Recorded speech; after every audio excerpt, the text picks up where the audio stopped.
Namaskar and Hari Om to all of you. This is your friend and brother Acharya Arun Gossai coming to you from New York City with a very important message regarding the swastika.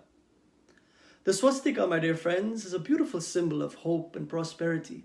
And for tens of thousands of years, Hindus have decorated their homes, decorated their vehicles, decorated their places of worship, their mandirs, with this beautiful symbol of happiness and peace.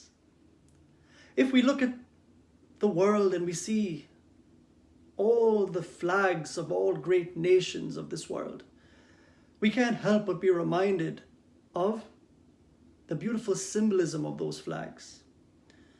If I ask you the question, what does the United States flag represent? The great country that we live in.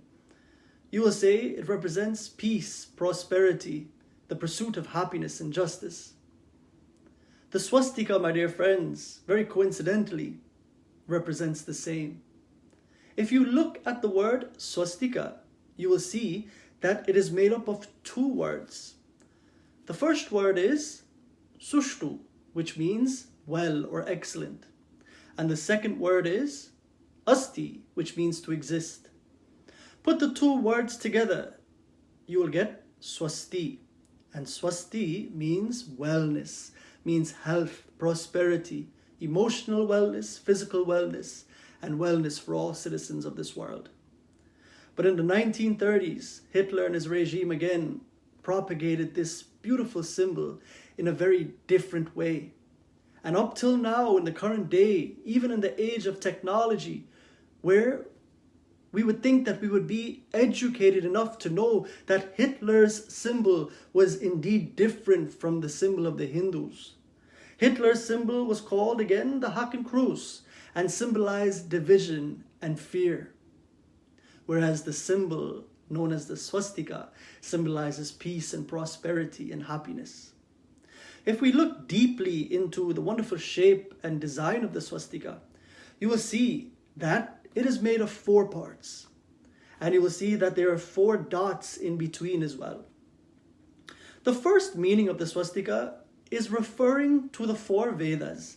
And these are considered to be the highest texts of the Hindus that teach us how to be successful in the material world.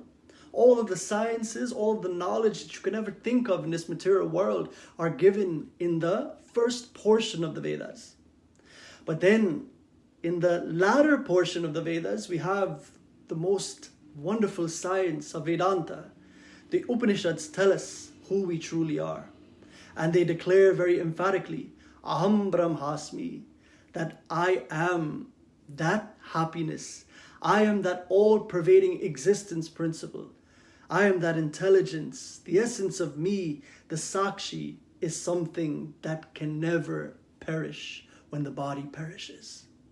So to know that we are the witness of all of this world, and deep down within, there is an existence principle that cannot be tainted by the mind and body and anything in this world, that is what the latter portion of the Vedas talk about. So look at the importance of the swastika. Different Vedas have a different interpretation, a different way of presenting this knowledge of the higher self. And also, the swastika, the four parts of it, symbolizes dharma, artha, kam, or moksha. Dharma means doing that which is correct when it should be done. Dharma means adhering to one's responsibility, both on the lokic sense and paramarthik sense, the worldly sense and the higher sense. Dharma means coming together. It comes from the root dhra, the Sanskrit dhatu, that means to uphold. So in this way, when we think of the word dharma, we are thinking of fulfilling our purpose in this world by attributing everything we do to this higher power's grace known as the Lord in an attempt to make this world a better place for self-discovery. Artha symbolizes the accumulation of comforts in life. To be comfortable enough to ask yourself, Mai kaun hu? Mai kahan se aaya? Mai kahan ja raha hu? Who am I? Where have I come from and where am I going? And all three of these answers are not of the physical sense. It is of the nature of your true self, peace and happiness. Dharma, artha, kam, the fulfillment of selfless desire, making the world a better place without expectation of any reward, but working so genuinely to make the lives of all around us better than in the state we met them. And finally, moksha. Moksha means liberation from this chakra, from this wheel of birth and death. Liberation from this mind and all of its selfish desires.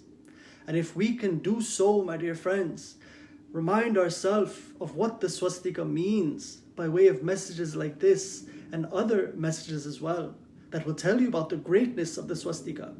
We can then educate our brothers and sisters of the world and allow them to enjoy and revel in the inner meaning of this wonderful symbol of the Hindus. Hinduism is a way of life, and Hindus believe that all beings in this world deserve this happiness and peace that we're all looking for. So my fervent hope is that with this message, that we'll fly the flag of the swastika high once again, and that all people in the world will respect this beautiful symbol that is definitely deserving of respect and love.